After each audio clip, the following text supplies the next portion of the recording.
ओम गुरु सत्ताय नमः। गायत्री महाविज्ञान तृतीय भाग। लेखक परम पूज्य गुरुदेव वेद मूर्ति तपोनिष्ठ पंडित श्री राम शर्मा आचार्य। आइए पढ़ते हैं, सुनते हैं और समझने का प्रयास करते हैं।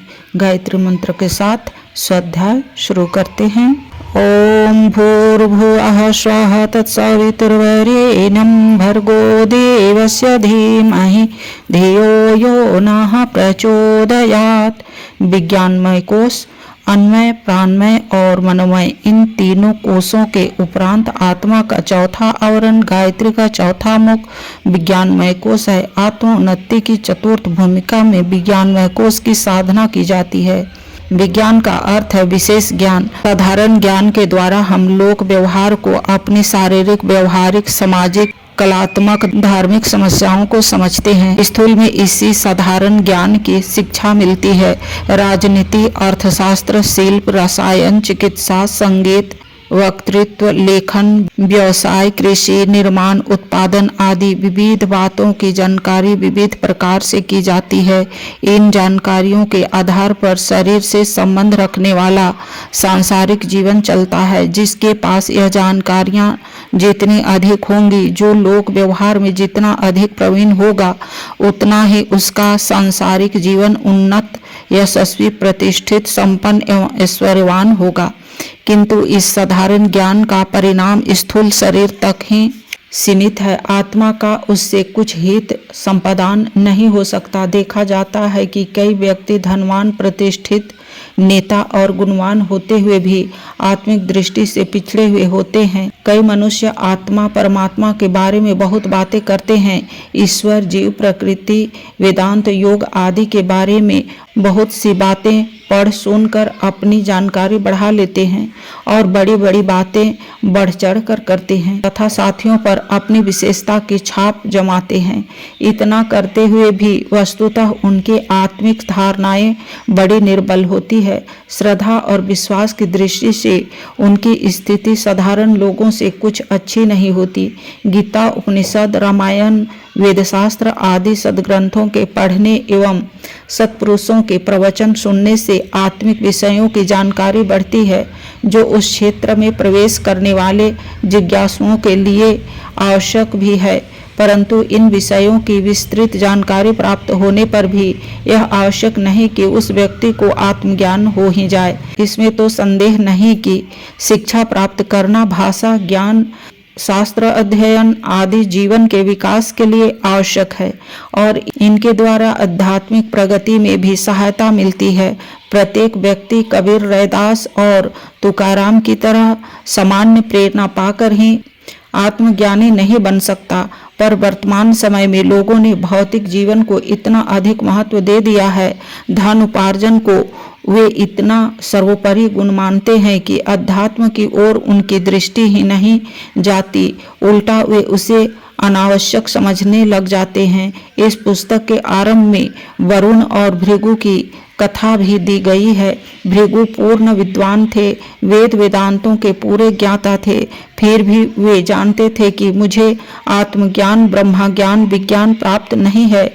इसलिए वरुण के पास जाकर उन्होंने प्रार्थना की कि हे भगवान, मुझे ब्रह्मज्ञान का उपदेश दीजिए। वरुण ने भृगु को कोई पुस्तक नहीं पढ़ाई और न कोई लंबा चौड़ा प्रवचन ही सुनाया, वरन उन्होंने आदेश किया कि तप करो।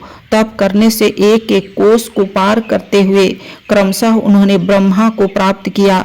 ऐसी ही अनेक कथाएं हैं। उद्दालक ने श्वेतकेतु को, ब्रह्मा ने इंद्र को, अंगिरा ने विश्वान को इसी प्रकार तप करके ब्रह्मा को जानने का आदेश किया था।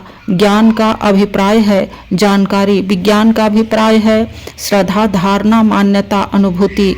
आत्मविद्या के सभी जिज्ञासु यह जानते हैं कि आत्मा अमर है, शरीर से भिन्न है, ईश्वर का अंश है, सच्चिदानंद स्वरूप है। परंतु इस जानकारी का एक कण भी अनुभूति भूमिका में नहीं होता। स्वयं को तथा दूसरों को मरते देखकर हृदय विचलित हो जाता है। शरीर के लाभ के लिए आत्मा के लाभों की अपेक्षा प्रति क्षण होती रहती है। दीनता, अभाव, तृष्णा, लालसा हर घड़ी सताती रहती है। तब कैसे कहा जाए कि आत्मा की अमरता, शरीर की भिन्नता तथा ईश्वर के अंश होने की मान्यता पर हमें श्रद्धा है, आस्था विश्वास है। अपने संबंध में सात्विक मान्यता स्थिर करना और उसका पूर्णतया अनुभव करना, यही विज्ञान का उद्देश्य है। आमतौर से लोग अपने शरीर को मानते हैं स्थूल शरीर से जैसे कुछ हम हैं, वही उसकी आत्मा मान्यता है।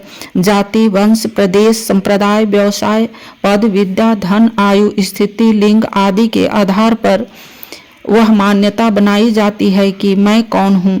यह प्रश्न पूछने पर कि आप कौन हैं, लोग इन्हीं बातों के आधार पर अपना परिचय देते हैं। अपने को समझते भी वे यही हैं।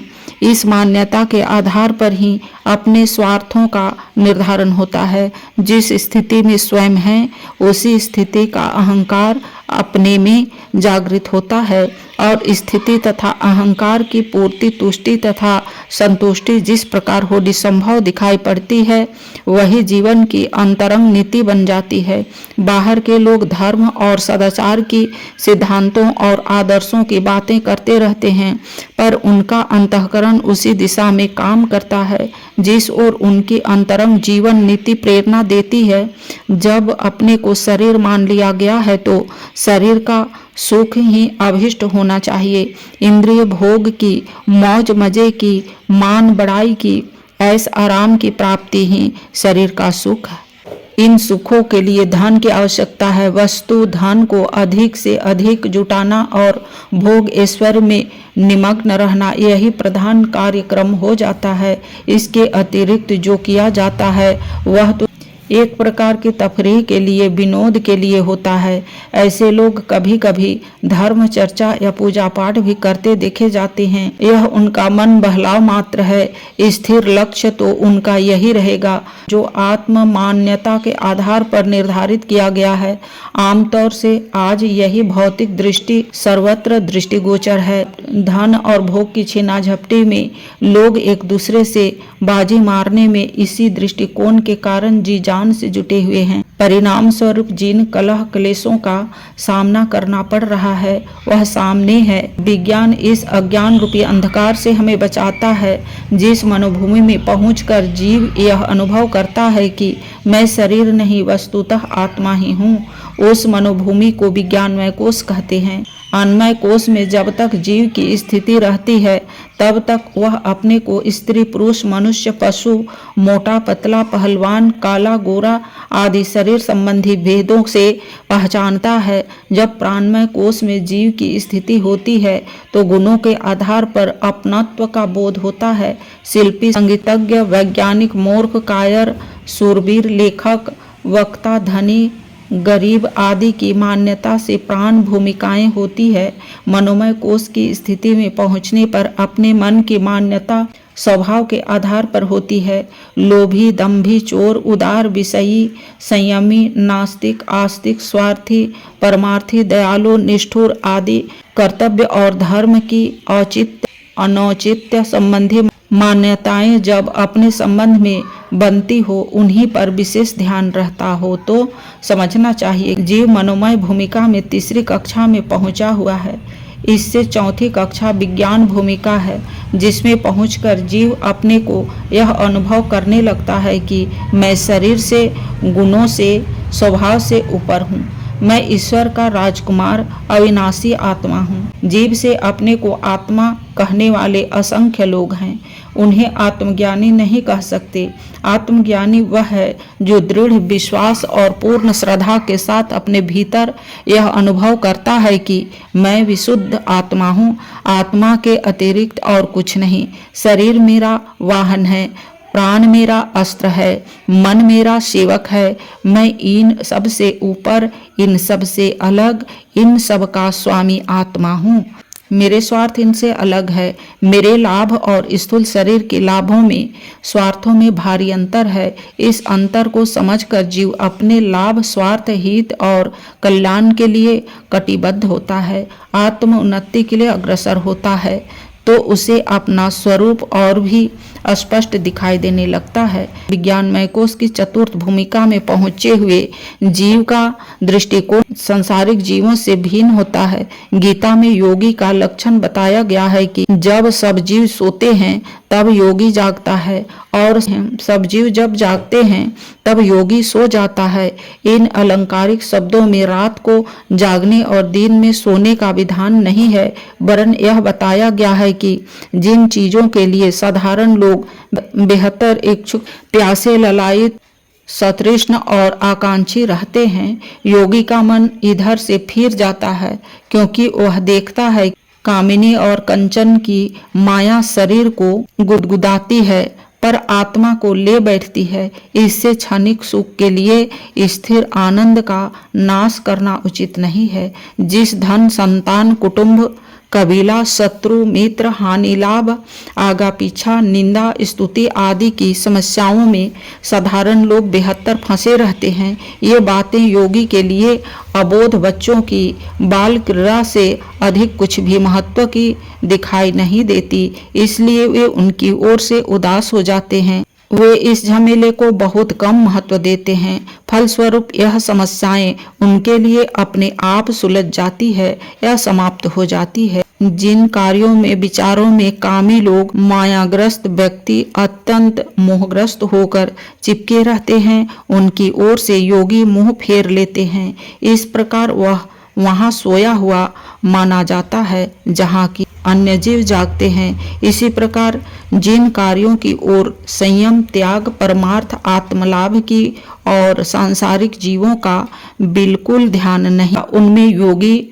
दत्तचित होकर संलग्न रहता है। इस स्थिति के बारे में ही गीता में कहा गया है कि जब जीव सोते हैं तब योगी जागता है। शरीर यात्रा के लिए प्रातः सभी मनुष्यों को मिलता जुलता कार्यक्रम रखना पड़ता है, पर योगी और भोगी के जीवन तथा रीति में भारी अंतर होता है। प्रायः सभी लोग तड़के नित्य कर्म से निवृत्त होते और भोजन करके काम में लगते हैं। शाम तक जो श्रम करना पड़ता है उसमें से अधिकांश समय अन्न, वस्त्र, जीवन, आश्रितों की व्यवस्था में लग जाता है। शाम को फिर नित्य कर्म, भोजन और रात को सो जाना, इस धुरी पर सबका जीवन घूमता है। परंतु अंतः स्थिति में जमीन आसमान का भेद है।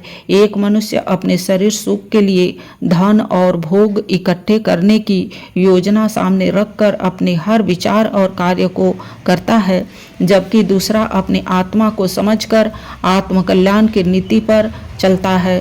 तो ये भिन्न दृष्टिकोण ही एक के कामों को पुण्य एवं यज्ञ बना देते हैं और दूसरे के काम पाप एवं बंधन बन जाते हैं। आत्मज्ञान, आत्म साक्षात्कार, आत्मलाभ, आत्म प्राप्ति, आत्मदर्शन, आत्मकल्याण जीवन लक्ष्य माना गया है। यह लक्ष्य तभी पूरा होता है जब हमारी अंतः चेतना अपने बारे में पूर्ण श्रद्धा और विश्वास भावना के साथ यह अनुभव करे कि मैं वस्तुतः पर ब्रह्म परमात्मा का अविच्छिन्न अंश, अविनाशी आत्मा हूँ।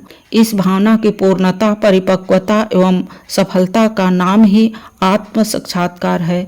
आत्म साक्षात्कार की 4 साधनाएं नीचे दी जाती है। पहला सोहम साधना, दूसरा आत्मानुभूति, तीसरा स्वर संयम, चौथा ग्रंथि भेद। यह चारों ही विज्ञानमय कोश को प्रबुद्ध करने वाली है। आज के वीडियो में इतना ही। अगले वीडियो में सोहम साधना के बारे में पढ़ेंगे और समझेंगे। लाइक, सब्सक्राइब और शेयर करें। धन्यवाद। ओम शांति।